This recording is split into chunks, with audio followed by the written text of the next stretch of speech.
Europa. A comienzos del siglo XIV parece un mundo que funciona, un engranaje ruidoso y constante donde cada pieza cumple su papel sin cuestionarlo. Las campanas de las iglesias marcan el ritmo de la vida cotidiana, los mercados se llenan de gritos, regateos y olores intensos, los artesanos trabajan de sol a sol y los campesinos aran campos que ya no responden como antes. Porque algo ha cambiado aunque nadie sepa decir exactamente qué. Las ciudades crecen de forma descontrolada, se elevan unas sobre otras como si quisieran tocar el cielo. Pero en el suelo la realidad es muy distinta. Calles estrechas donde nunca entra el sol, barro permanente mezclado con restos de comida, sangre de animales, excrementos humanos y aguas estancadas que nadie limpia, porque nadie sabe cómo hacerlo. Las casas se apiñan, familias enteras duermen en una sola estancia. Los animales conviven con las personas no por cariño, sino por necesidad, y en ese contacto constante se mueven sin ser vistas pulgas, piojos y ratas que forman parte del paisaje, igual que el pan negro o el humo de las chimeneas. Nadie las teme, porque siempre han estado ahí. Europa vive rodeada de suciedad, pero no la percibe como un problema, sino como una condición natural de la existencia. El agua potable es escasa, a menudo contaminada, y beberla es un acto de fe más que de higiene. El concepto mismo de limpieza es rudimentario y casi irrelevante frente a la lucha diaria por sobrevivir. Al mismo tiempo, el continente arrastra años de malas cosechas, el clima se ha vuelto impredecible, los inviernos son más largos y húmedos, los veranos irregulares. La llamada pequeña edad de hielo enfría no solo la tierra, sino los estómagos.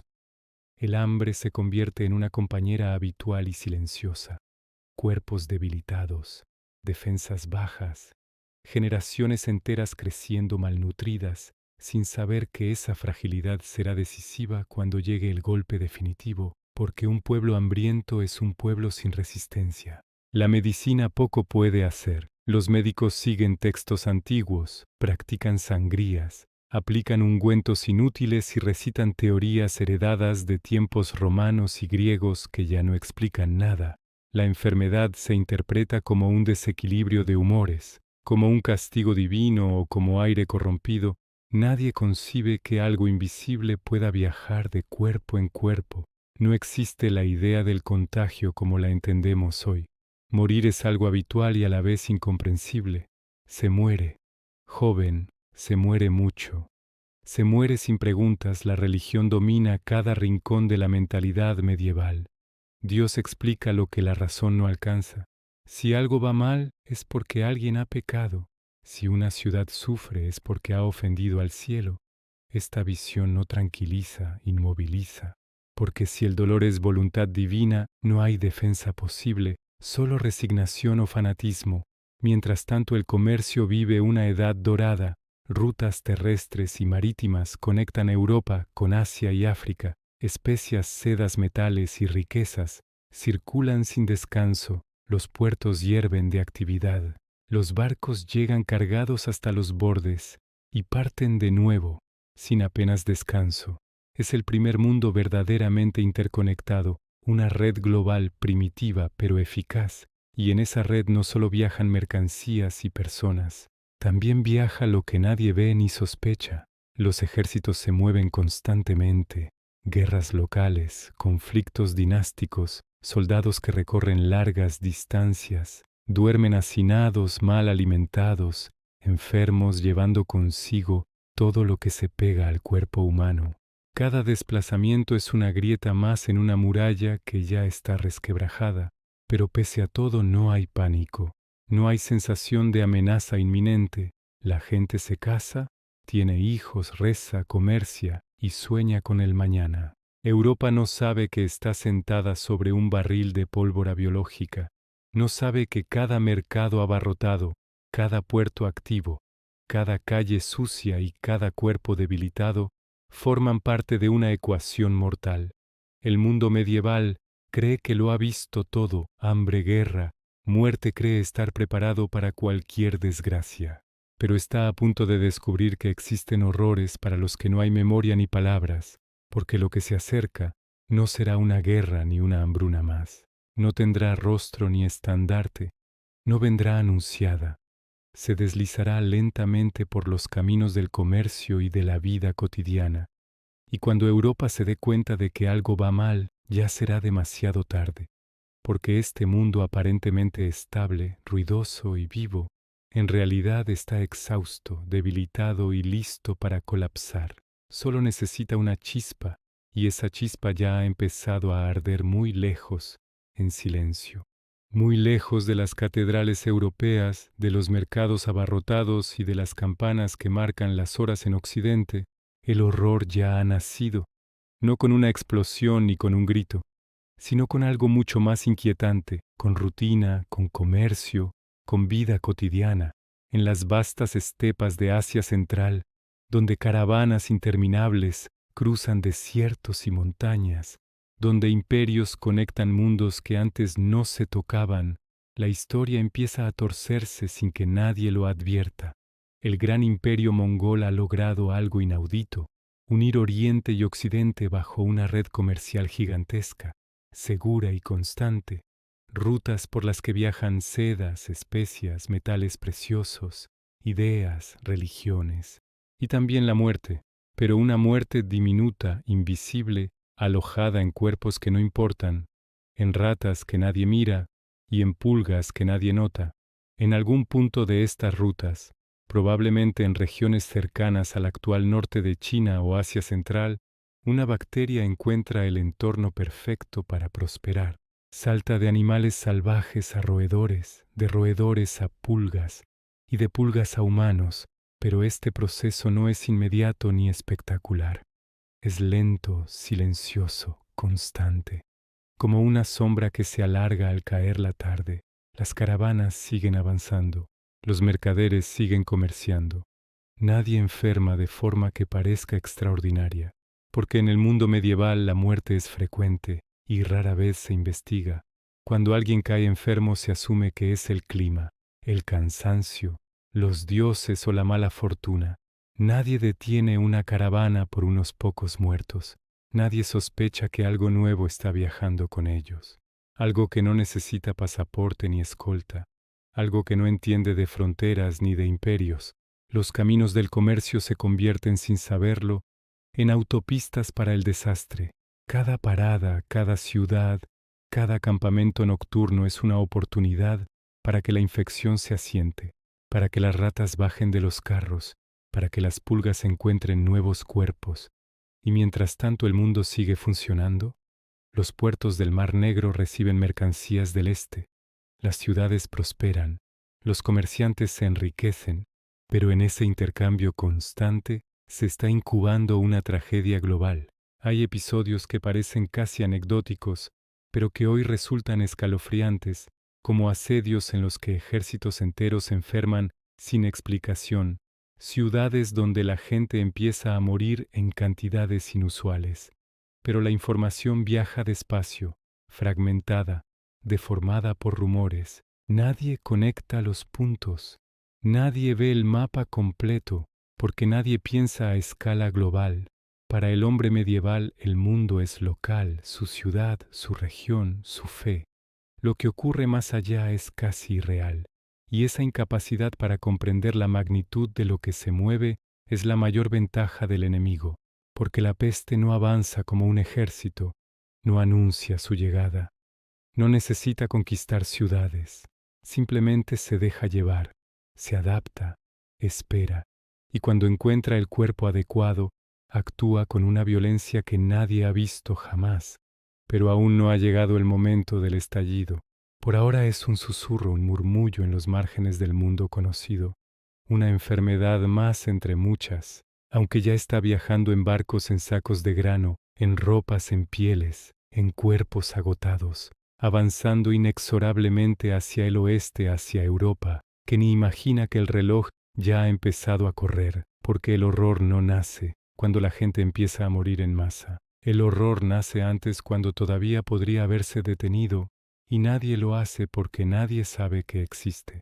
El horror no entra en Europa con una explosión ni con un gran acontecimiento histórico claramente identificado, Entra como entran siempre las peores tragedias, disfrazado de normalidad en forma de barco mercante de carga valiosa, de comercio legítimo. Es el año 1347, y los puertos del Mediterráneo son el corazón palpitante del continente, lugares donde el mundo entero parece confluir, marineros de 1000 lenguas, mercancías exóticas, rumores lejanos, ciudades que viven de cara al mar sin saber que el mar también devuelve cosas que no se pueden vender ni controlar. Algunos barcos procedentes del Mar Negro llegan a las costas italianas tras viajes largos, duros y plagados de muerte a bordo, tripulaciones diezmadas, hombres febriles, cuerpos cubiertos de extrañas inflamaciones, cadáveres que han sido arrojados al agua durante la travesía para evitar el hedor y la desesperación. Cuando estas naves atracan en puertos como Mesina, Génova o Venecia, nadie entiende exactamente qué está pasando. Solo saben que algo va mal, demasiado mal incluso para los estándares medievales. Los testigos hablan de hombres que enferman de forma fulminante, de marineros que mueren en cuestión de días, de cuerpos ennegrecidos, de un mal que parece saltar de persona a persona sin lógica aparente. Algunas autoridades intentan reaccionar, ordenan expulsar a los barcos, obligarlos a volver al mar, pero ya es tarde, porque la muerte no necesita permiso para desembarcar. Las ratas ya han bajado a tierra, las pulgas ya han encontrado nuevos cuerpos, el mal ya está dentro, y a partir de ese momento la expansión es imparable. Las ciudades portuarias se convierten en el primer escenario del apocalipsis. Calles donde la gente cae enferma de repente, casas donde varios miembros de una familia mueren en pocos días, hospitales improvisados desbordados desde el primer momento. Y lo más inquietante es la velocidad, porque Europa está acostumbrada a las epidemias lentas, a las enfermedades que avanzan con el ritmo pesado del mundo medieval. Pero esto es distinto. Esto corre, se propaga con una rapidez antinatural, como si la propia tierra estuviera infectada. El miedo empieza a filtrarse por primera vez, no como pánico colectivo, sino como inquietud sorda, como una pregunta que nadie se atreve a formular en voz alta. ¿Qué es esto y por qué no se parece a nada que hayamos visto antes? Mientras tanto, las rutas comerciales siguen funcionando, los barcos siguen zarpando, los mercaderes huyen de las ciudades infectadas sin saber que se llevan consigo la semilla del desastre. De Italia la enfermedad salta a Francia, a la península ibérica, a los Balcanes, siguiendo los caminos más transitados, como si tuviera memoria, como si supiera exactamente por dónde avanzar para causar el máximo daño. Los caminos se llenan de viajeros desesperados que creen escapar del mal, sin entender que son ellos mismos quienes lo transportan. Cada posada, cada aldea, cada cruce de caminos se convierte en un nuevo foco de infección. Las campanas empiezan a doblar con más frecuencia. Los cementerios se llenan, las fosas comunes aparecen por necesidad, no por elección, porque ya no hay tiempo para rituales ni despedidas. La muerte se vuelve mecánica, repetitiva, abrumadora, y aún así la mente humana se resiste a aceptar la magnitud de lo que ocurre. Muchos creen que es una fase pasajera, que el mal se irá como ha venido. Otros lo interpretan como un castigo divino localizado, una advertencia. Nadie imagina todavía que esto no es una crisis regional, sino una devastación continental, que no va a durar semanas ni meses, sino años, que no va a matar a miles, sino a millones. Europa ha abierto la puerta sin saberlo, y ahora la peste avanza como una marea negra, ciudad tras ciudad, reino tras reino, borrando cualquier ilusión de control. Porque el momento exacto en que la muerte llega a Europa no es solo un punto en el tiempo, es el instante en que el mundo medieval empieza a desmoronarse, aunque todavía nadie lo sepa. La verdadera pesadilla no comienza cuando la gente empieza a morir, sino cuando muere sin comprender absolutamente nada de lo que le está ocurriendo, porque el ser humano puede soportar casi cualquier dolor si entiende su causa. Pero aquí no hay explicación, solo confusión, miedo y una sensación creciente de abandono. Los primeros síntomas aparecen de forma abrupta: fiebre altísima, escalofríos violentos, un cansancio que aplasta el cuerpo en cuestión de horas, seguido por dolores insoportables y por esas inflamaciones oscuras que brotan en las ingles, las axilas o el cuello, los bubones, duros, calientes, a veces supurantes, que se convierten en una sentencia de muerte visible, porque cuando aparecen todos saben lo que viene después, aunque nadie sepa por qué aparecen. La enfermedad avanza a una velocidad que desafía toda experiencia previa.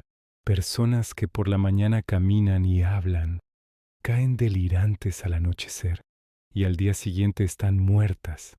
La sangre se oscurece, los órganos fallan, el cuerpo se apaga desde dentro. Algunos enfermos comienzan a toser sangre, otros entran en estados de delirio en los que gritan, rezan o suplican ayuda a entidades invisibles. Las casas se convierten en pequeñas cámaras mortuorias donde familias enteras se extinguen en cuestión de días. Los médicos, pocos y desbordados, se convierten en figuras casi simbólicas. Prueban sangrías para equilibrar los humores, aplican cataplasmas de hierbas, recomiendan evitar los malos olores, portar flores, quemar incienso, huir del aire corrupto. Pero nada funciona, absolutamente nada. Cada tratamiento fracasa, cada receta es inútil, y cuanto más evidente es la impotencia, más desesperadas se vuelven las explicaciones. Algunos médicos aseguran que el mal llega por alineaciones astrales, otros por miasmas venenosos que emanan de la tierra, otros directamente lo atribuyen a la ira de Dios. Y cuando la religión entra como explicación principal, la esperanza se transforma en culpa, porque si la peste es un castigo divino, entonces alguien ha pecado, alguien merece esto, y ese pensamiento es devastador, porque convierte al enfermo en sospechoso, al moribundo en culpable. El miedo al contagio rompe los lazos más básicos. Padres abandonan a hijos, hijos huyen de padres, maridos dejan atrás a esposas agonizantes, no por crueldad sino por terror, porque estar cerca de un enfermo es casi una garantía de muerte. Los hospitales colapsan desde el primer momento, se llenan de cuerpos apilados, de gemidos, de olor a sudor, sangre y descomposición, y cuando ya no caben más enfermos simplemente se cierran las puertas. Las calles se llenan de cadáveres que nadie recoge, porque tocarlos es arriesgar la vida. Las campanas doblan sin descanso hasta que dejan de hacerlo, porque ya no hay quien tire de las cuerdas. Los entierros se aceleran, se eliminan rituales, se cava a toda prisa, se entierran cuerpos sin nombre, sin ataúd, sin oración. La muerte pierde solemnidad y se vuelve rutina. Y eso es quizá lo más perturbador, la normalización del horror. La gente se acostumbra a ver morir, a pasar junto a cadáveres hinchados en la calle, a escuchar gritos por la noche y llantos al amanecer. El miedo se instala como un ruido de fondo permanente, pero junto al miedo aparece algo aún más corrosivo, la sensación de que el mundo ha dejado de tener sentido, porque nada protege ni la riqueza, ni la fe, ni la posición social. Nobles y mendigos caen por igual. Sacerdotes mueren administrando sacramentos, médicos enferman tratando de ayudar, monasterios enteros se vacían, la idea de orden divino se resquebraja. Si Dios protege a los justos, ¿por qué mueren los más piadosos? Si la enfermedad tiene lógica, ¿por qué mata a unos y perdona a otros sin patrón aparente? Nadie tiene respuestas, y en ese vacío intelectual y emocional, el pánico empieza a mutar en algo más peligroso, una ansiedad colectiva, que empuja a la gente a actuar de formas extremas.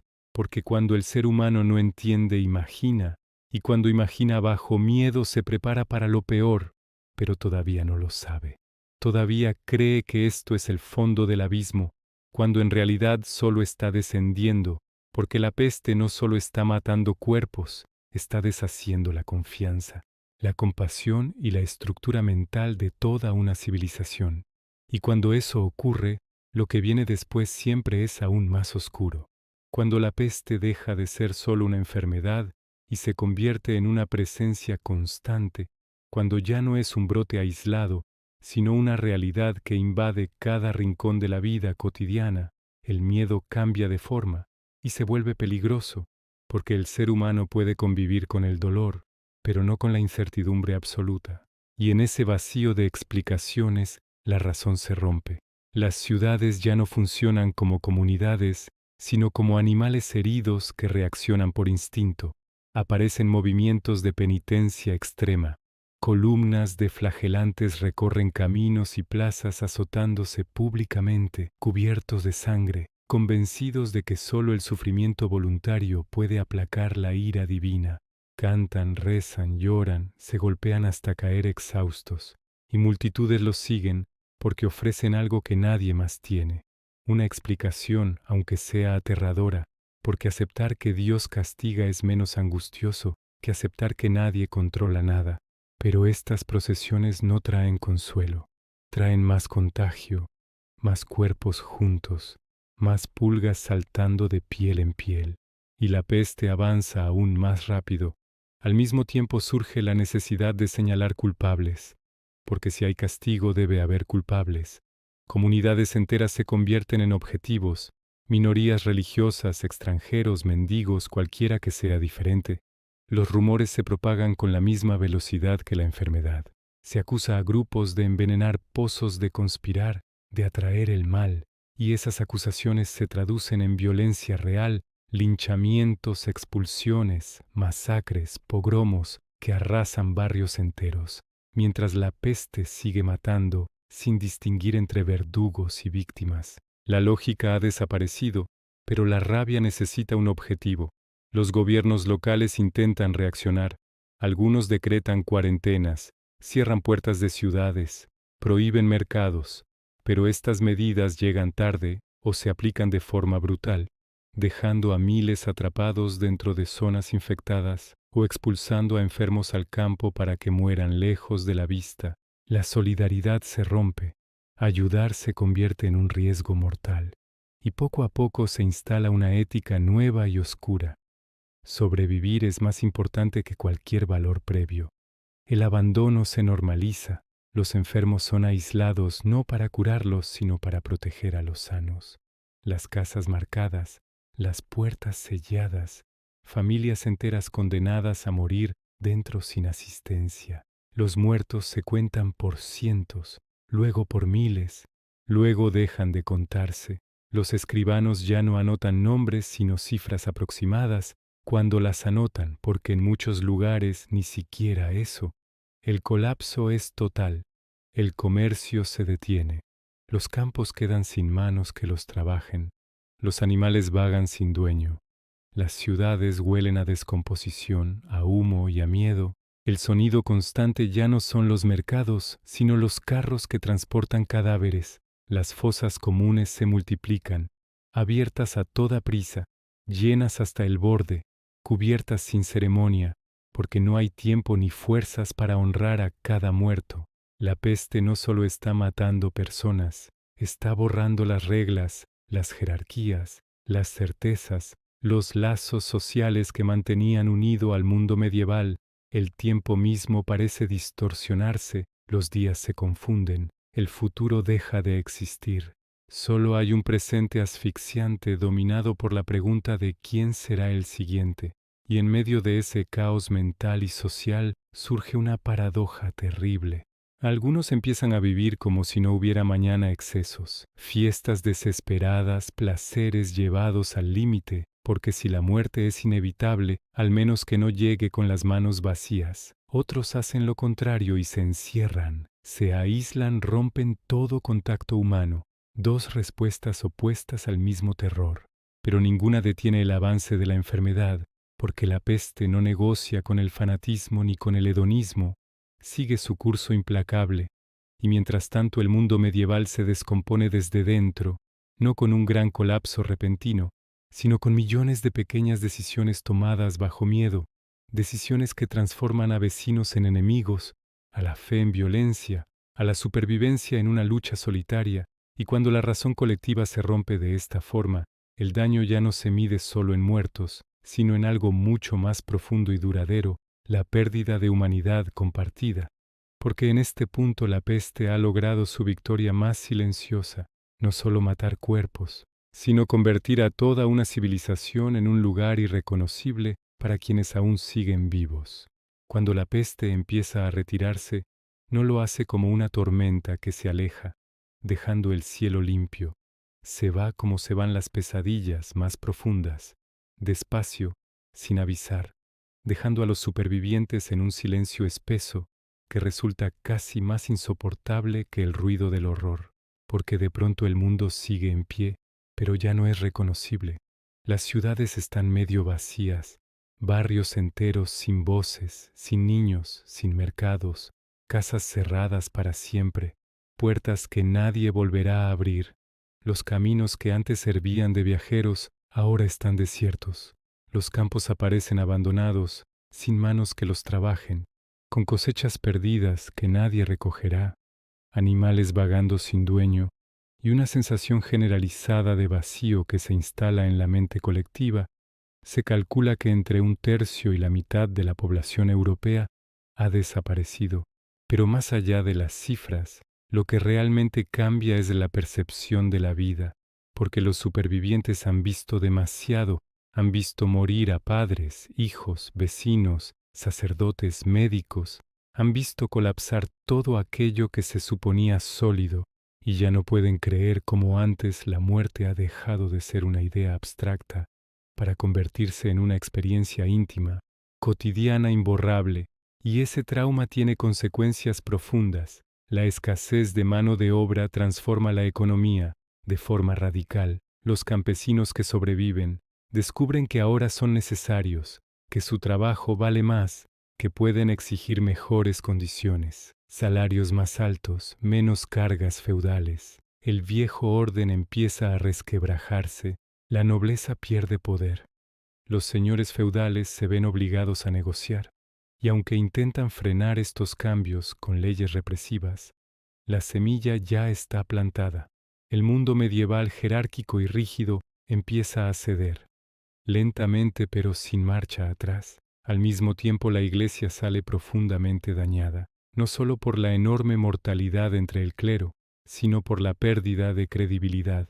Muchos fieles no olvidan que las oraciones no detuvieron la peste, que los rituales no protegieron a los justos, que Dios guardó silencio mientras el mundo ardía.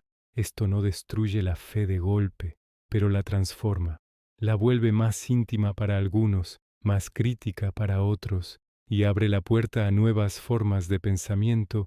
En el ámbito cultural, la obsesión con la muerte se filtra en el arte, en la literatura, en la mentalidad colectiva. Aparecen imágenes de danzas macabras, de esqueletos que se llevan por igual a reyes y mendigos, recordatorios constantes de que nadie es intocable. La vida se percibe como frágil, fugaz, impredecible, y esa conciencia cambiará para siempre la forma en que Europa se mira a sí misma. Incluso la ciencia, todavía primitiva, empieza a sembrar dudas. Algunos médicos y pensadores comienzan a cuestionar las explicaciones tradicionales, a observar patrones, a intuir que quizá la enfermedad no es solo castigo divino ni aire corrompido. Estas ideas aún son débiles, pero representan un cambio fundamental. La experiencia de la peste ha demostrado que repetir dogmas no basta para sobrevivir. Socialmente el mundo queda marcado por un duelo permanente.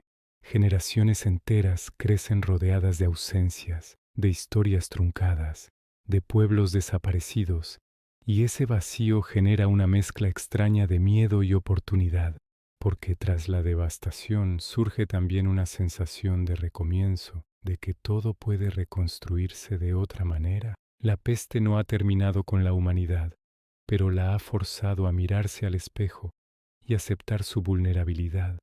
Y aunque el silencio que deja es aterrador, en ese silencio se está gestando algo nuevo, un mundo que ya no será plenamente medieval, un mundo que avanza lentamente hacia cambios profundos en la economía, la mentalidad y la estructura social, cambios nacidos no del progreso voluntario, sino del trauma colectivo más grande que Europa haya conocido hasta ese momento. Porque la peste se ha ido, sí, pero ha dejado una herida abierta que nunca terminará de cerrar del todo. La peste negra no terminó cuando dejaron de aparecer bubones ni cuando las fosas comunes se cerraron. Terminó solo en los cuerpos, porque en la mente humana sigue viva desde entonces, incrustada como una advertencia permanente que atraviesa los siglos. Los supervivientes del siglo XIV no tenían palabras para describir lo que habían vivido, pero sí una certeza que se transmitiría generación tras generación. El mundo puede romperse de un día para otro. La civilización es frágil, la normalidad es un espejismo, y esa idea cambia para siempre la relación del ser humano con la vida, con la muerte y con el futuro. A partir de la peste, la obsesión por la muerte deja de ser marginal y se convierte en central. El arte se llena de esqueletos danzantes, de relojes de arena, de calaveras coronadas, recordatorios constantes de que nadie escapa. Ni el rey, ni el mendigo, ni el sabio, ni el niño. La muerte se democratiza, y con ella el miedo, pero también una nueva conciencia, la de que la vida es corta y debe aprovecharse. Una idea que siglos después alimentará transformaciones culturales profundas. Incluso el Renacimiento bebe indirectamente de este trauma, porque solo quien ha visto desaparecer el mundo anterior puede desear crear uno nuevo. La peste deja también una lección política incómoda. Los gobiernos improvisaron, reaccionaron tarde, ocultaron información, tomaron decisiones brutales, y la población aprendió a desconfiar, a entender que la autoridad no siempre protege, que a veces simplemente sobrevive. Esa desconfianza se filtra lentamente en la mentalidad europea y siembra la semilla de una visión más crítica del poder, pero quizá la huella más profunda es invisible, psicológica, colectiva. La peste negra crea una memoria del desastre que se activa cada vez que aparece una nueva epidemia, cada vez que una enfermedad desconocida se extiende. El eco del siglo XIV resuena, el miedo al contagio, el impulso de buscar culpables, la tensión entre aislamiento y convivencia, entre economía y vida. Nada de eso es nuevo, todo ya ocurrió. Y por eso la peste negra no es solo un episodio histórico, es el molde sobre el que se repetirán futuras crisis sanitarias, con nombres distintos pero con patrones inquietantemente similares, incluso hoy, en un mundo de ciencia avanzada y tecnología. Seguimos reaccionando con reflejos medievales cuando el miedo se apodera de nosotros. Cerramos fronteras, sospechamos del otro, difundimos rumores. Buscamos explicaciones simples a problemas complejos. La diferencia es que ahora creemos haber aprendido, pero la historia nos recuerda que aprender no siempre significa cambiar. La peste enseñó a la humanidad que no es el centro del universo, que no controla la naturaleza, que lo invisible puede ser más letal que cualquier ejército. Y esa lección sigue siendo válida, porque el verdadero legado de la peste negra no son los millones de muertos, sino la cicatriz mental que dejó en la civilización, una cicatriz que nos recuerda que el progreso no nos hace invulnerables, solo nos da la ilusión de control, y esa es quizá la enseñanza más inquietante de todas, que el mayor peligro no es la enfermedad en sí, sino olvidar que ya una vez el mundo creyó estar a salvo, y no lo estaba.